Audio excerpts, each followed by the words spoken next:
주님께서 여러분과 함께 루카가 전한 거룩한 복음입니다.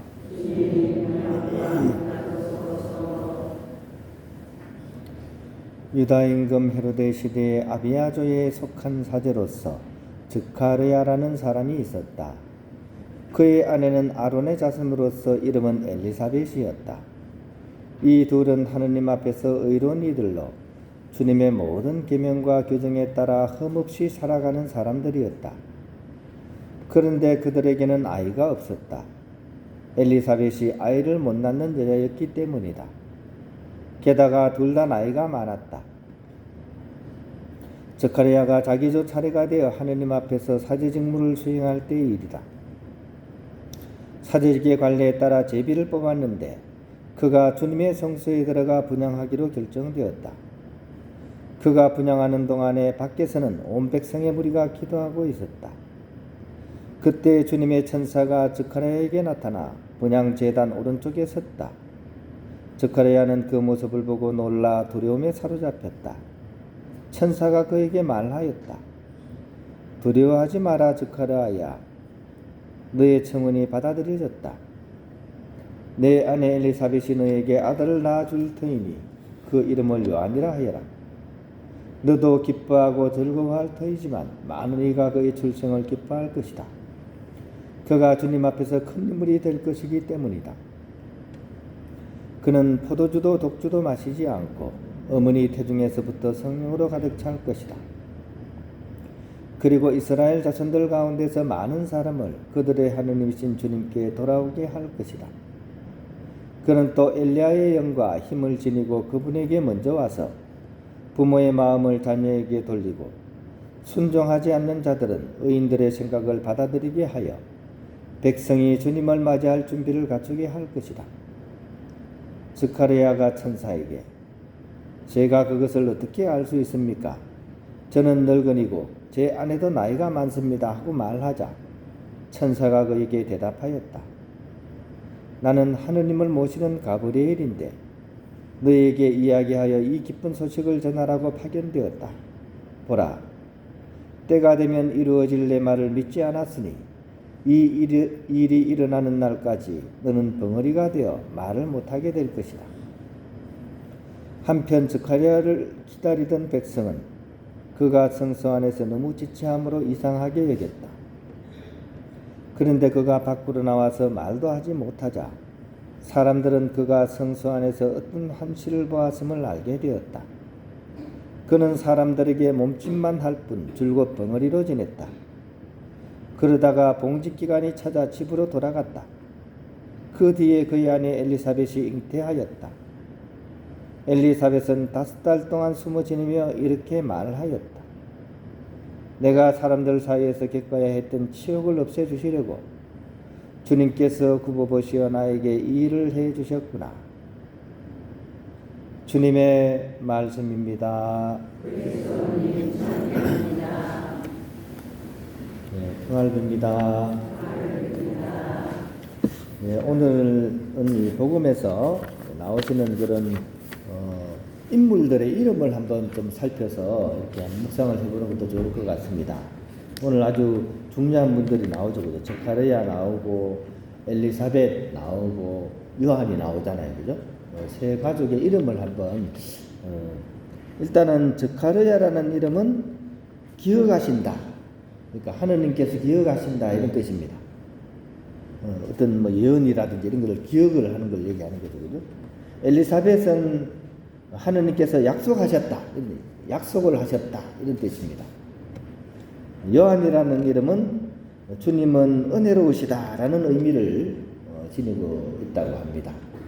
그러니까 아버지는 기억하신다. 엄마는 약속하셨다. 이제 태어나는 아들은 주님은 은혜로우시다. 이런 뜻입니다. 근데 오늘 복음을 이렇게 통해서 우리가 들은 내용은 정말 아이러니하게도 기억한다라는 이름을 지닌 즈카르야가 전혀 기억을 못하는 그런 일이 벌어집니다. 즉 하느님의 약속을 기억하지 못합니다. 그죠? 오랜 세월 동안 하느님의 사제로 살았던 그가 성서 안에서 천사를 통해서 들은 하느님의 말씀을 선뜻 믿지 못하고 의심하는 그런 태도를 이렇게 보이고 있습니다. 그리고 그 결과로 그는 결국 말을 하지 못하게 되는 그런 결과로서 이어집니다. 근데 한편으로는 이게 벌이라기보다는 어떤 면에서는 회개와 성찰의 초대로서 또한 보여지기도 합니다. 즉 스가랴가 말을 하지 못하는 침묵의 시간을 가지지 않았다면 아마도 그저 하느님의 약속을 기억해내지 못했을 것이기 때문입니다. 오히려 스가랴는 이 침묵 속에서 하느님의 약속을 다시 떠올리게 되고 마침내 세례자 요한이 태어났을 때 어떻게 외칩니까? 주님은 참으로 은혜로운 분이시다라는 고백을 하죠. 아들 이름을 이제 얘기하는 거죠. 주님은 참으로 은혜로운 분이시다라는 고백에 이르는 그런 내용. 이것이 오늘 복음의 그런 내용입니다. 우리 삶에도 사실은 이와 비슷한 일들이 가끔씩 일어납니다. 제가 만났던 어떤 어르신 한 분이 이렇게 신앙생활을 하시던 중에 오랜 동안 신앙생활을 하셨죠. 근데 큰 병을 이렇게 겪게 되었어요. 큰 병이 이제 찾아온 거죠. 그렇게 오랫동안 신앙생활을 하신 분임에도 불구하고 받아들이는 게 쉽지가 않은 거죠.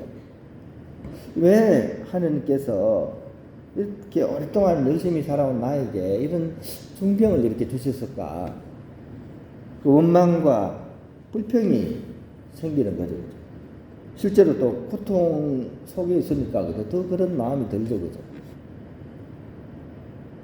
근데 병상에 누워가지고 이제 어쩔 수 없죠. 그죠? 말수가 줄고 조용히 지내는 그런 시간을 겪으면서 이번은 이제 또 다른 어떤 눈을 뜨게 되는 거죠. 젊은 시절 하나님께서 당신을 지켜주셨던 그런 순간들이 기억이 나는 겁니다. 또 어려울 때마다 사실은 좌충우돌한 것 같았지만 그런 가운데서도 문을 열어주셨던 그런 하나님의 은총들이 하나둘 이제 이 병상 가운데서 이제 떠올리게 되는 겁니다. 그리고 이제 결론은 그거예요.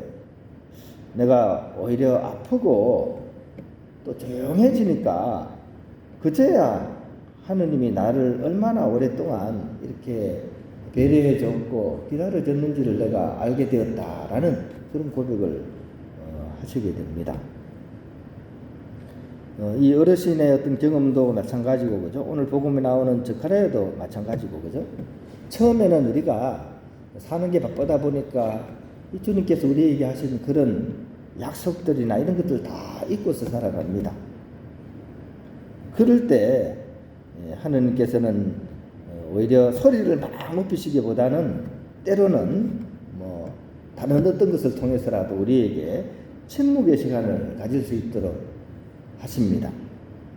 그리고 우리는 그 침묵 안에서 우리가 잊어버렸던 것을 다시 기억할 수 있도록 또 그것을 통해서 다시 하느님을 믿을 수 있도록 주님께서는 우리를 이끄신다는 것입니다. 그런 것을 우리가 오늘 복음을 통해서 우리가 배울 수 있었으면 좋겠습니다.